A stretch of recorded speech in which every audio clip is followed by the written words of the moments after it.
Oke, ketemu lagi di Rakamen Channel. Terima kasih sudah mengklik video ini dan jangan lupa subscribe agar saya lebih bersemangat lagi untuk membuat konten-konten berikutnya mengenai logam mulia ini.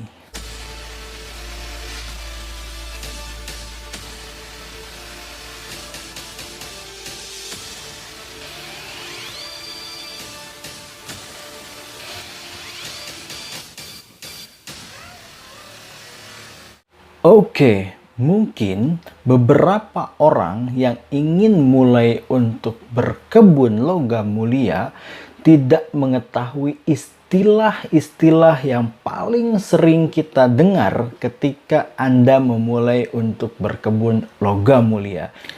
Nah, pada kesempatan ini, pada video kali ini, kita akan bahas mengenai istilah-istilah yang banyak digunakan ketika Anda mulai masuk untuk investasi di logam mulia ini.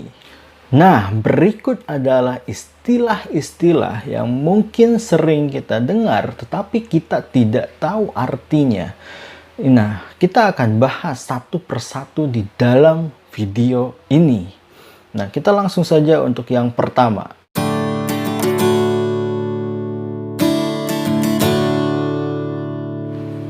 Oke, yang pertama adalah bullion. Oke, bullion. Kita mengenal istilah bullion mungkin hanya dari emas antam atau LBMA, London Bullion Market, ya. Kemudian, tetapi bullion itu memiliki arti tersendiri sebenarnya. Jadi, bullion merupakan istilah umum yang digunakan untuk emas batangan, perak murni, atau koin yang biasa digunakan untuk investasi. Nah, sekarang kita lanjut yang kedua. Ini dia yang kedua.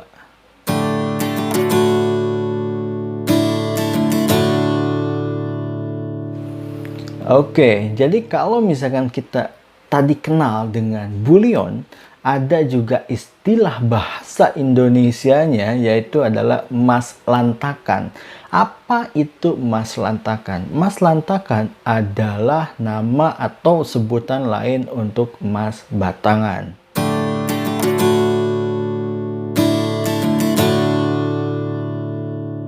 Nah, sekarang yang paling penting adalah mengenai kadar. Apa itu kadar emas? Oke, kita akan bahas sedikit lebih detail untuk istilah ini agar semua bisa paham dan bermanfaat untuk semuanya. Oke, jadi kadar merupakan adalah tingkat keaslian atau kemurnian kandungan emas itu sendiri. Dan kadar biasanya didefinisikan dalam istilah karat. Oke. Jadi mungkin Anda sering mendengar istilah 24 karat, 22 karat, 18 karat, 20 karat, dan lain sebagainya. Nah, artinya apa? Jadi, emas yang tingkat kemurniannya paling tinggi yaitu dengan 24 karat. Nah, sekarang bagaimana jika kita ingin mengetahui tingkat kemurnian emas dari 23 karat? Oke, cara menghitungnya mudah seperti ini. Jadi kita bisa lihat di sini.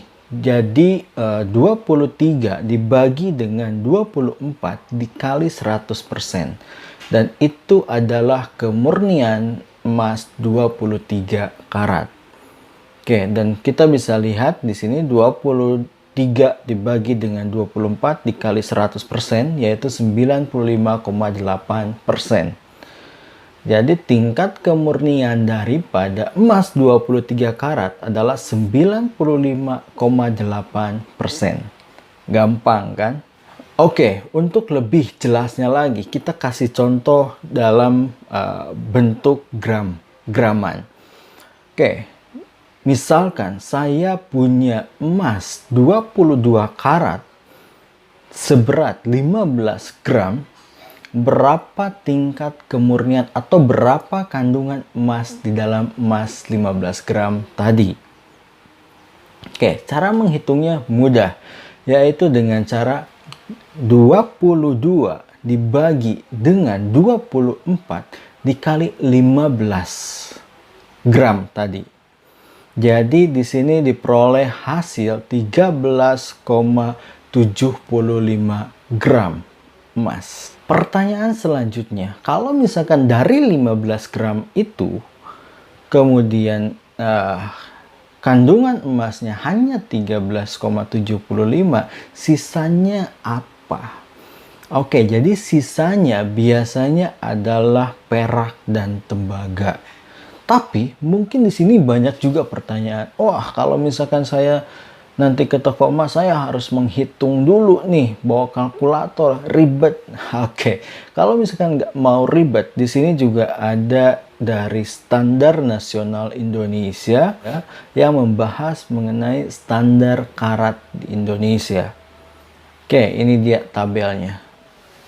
Oke, dari sini kita bisa lihat bahwa 24 karat itu kadarnya di angka 99% sampai dengan 99,99%. Kemudian 23 karat itu range-nya antara 94,8% sampai dengan 98,89%. Kemudian 22 karat di sini 90,6% sampai dengan 94,79%, dan seterusnya sampai dengan 18 karat yaitu di angka 75,40% sampai dengan 78,19%. Nah, ini adalah standar nasional Indonesia untuk kadar karat.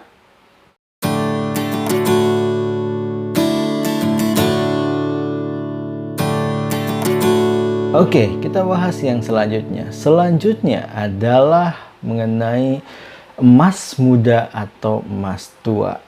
Mungkin ibu-ibu kita, emak-emak itu sudah paham betul mengenai emas muda dan emas tua.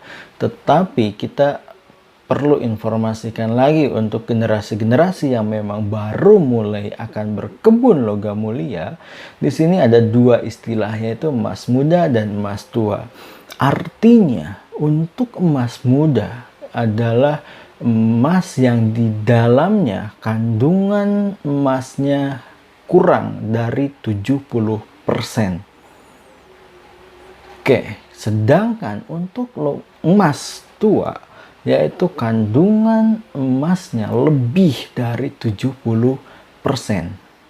Bagaimana cara membedakannya? Oke, dengan cara yaitu harga. Harga emas muda itu lebih murah dibandingkan dengan emas tua. Oke, mungkin itu saja yang bisa saya sampaikan untuk istilah-istilah yang mungkin sering Anda dengar ketika Anda mulai untuk berkebun logam mulia. Semoga bisa membantu, dan terima kasih sudah menonton video ini sampai selesai. Sampai jumpa di video-video selanjutnya. Bye-bye.